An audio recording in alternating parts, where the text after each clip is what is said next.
Welcome back to the channel. Today, we're diving into explosive testimony from a Senate hearing that pulls back the curtain on Meta's virtual reality platforms. A whistleblower has revealed shocking truths about how children are being exposed to harm online and how Meta leadership, including Mark Zuckerberg, may have misled the public and lawmakers. Stay tuned as we break this down into 10 key takeaways you need to know. The hearing began with testimony confirming that the majority of VR users are under the age of 13. Legal directors inside Meta were not only aware of this reality, but also witnessed underage usage firsthand. Despite this, Zuckerberg has repeatedly told Congress that Meta removes under 13 users, a statement now contradicted by insiders who say enforcement is essentially non-existent. Experts testified that Meta avoids making real changes because younger users fuel engagement, drive adoption in households, and ultimately increase profits. Put simply, children are central to Meta's VR business model, no matter the risks. When profit margins are threatened, safety takes a backseat. Where Senator Klobuchar just left off. You said that in your experience, a majority of VR users are under the age of 13? That's correct. And that this is apparent to Meta leadership, you said? Yes, it's apparent to anyone who uses the product. Who in particular in Meta leadership? I'm curious if you remember any particular posts, but I know it's apparent to at least C-suite. Correct. There were legal directors, for instance, who would consistently monitor employees who would post underage videos of their own children using VR. So this was directly visible to leadership who were posting these videos and having it removed internally. Mark Zuckerberg is aware of this, yes or no? He would have to be. Oh, sorry. That's a yes, Dr. Zadis. Ms. Savage? The only way that he would not be aware is if he had never used his own headset. Well, that's extraordinary. And it's particularly extraordinary because let's take a look at actually Mark Zuckerberg's testimony. Mark Zuckerberg has testified before this committee as recently as just last year, January 31st, 2024. Let's put it up so we can see it. He says, this is Zuckerberg testifying, we don't allow people under the age of 13 on our service. So if anyone who's under the age of 13, if we find them, we remove them from our service. And then in response to another question, he says, we don't want users under the age of 13. We don't want users under the age of 13. Ms. Savage, is this true?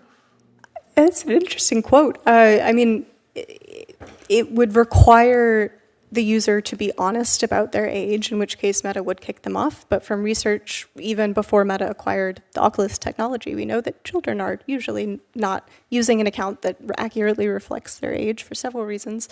The want part is interesting to me. I don't think their behavior matches that sentiment. Dr. Zadison, is it true that Meta does not want users under the age of 13 on the platform in any of their services?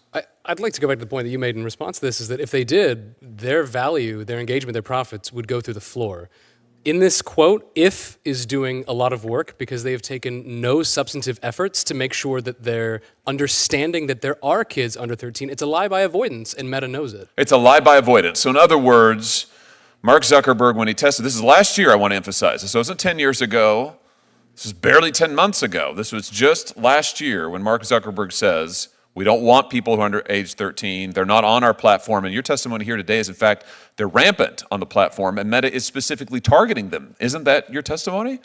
Yes, that's correct. So Mark Zuckerberg has, once again, deliberately misled and lied to the American people. I mean, this is really, really extraordinary. Let me just make sure that I understand the full import of what you're testifying to. Dr. Zadison, if I could just come back to you. You have testified that Meta erases evidence of sexual abuse on its VR platform. Is that correct? Correct.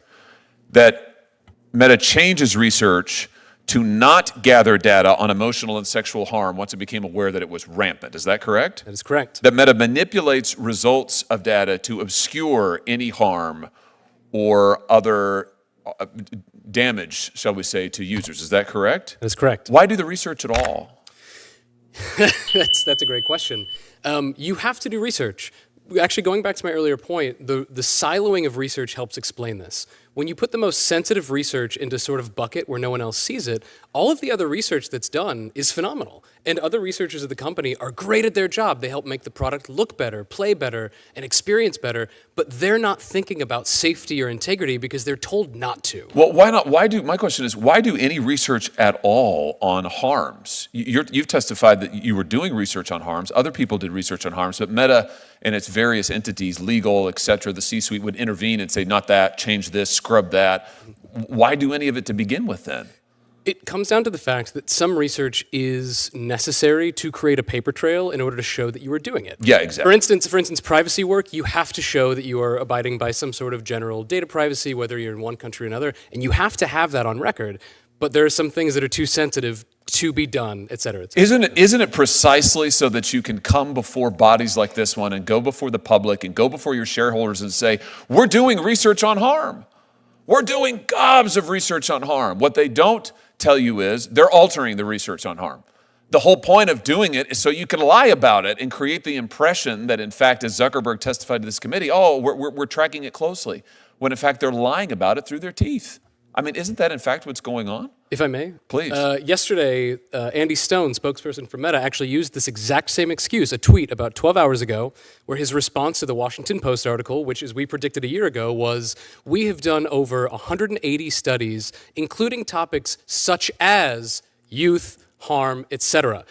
That response, again, is a lie by avoidance because it's pointing out some rote number that means nothing. The whole point of this testimony is that the research they're doing is being pruned and manipulated, yet now they're going before yourself, a government body, the public, and saying, but look, we did some research. Why are children, why is having children under the age of 13, why is it so important to Meta? You've both testified to this, your declarations testify to it. Why is it so important to Meta? Go ahead, Ms. Adams. Children drive product adoption in the household, and VR is a gaming device. So they drive product adoption, which means what for Meta? Just cash it out for us. That means the reason that families buy VR headsets is for kids. Which means more money for Meta. Yes. So this is about profits at the end of the day. Yes. Let's just be really clear.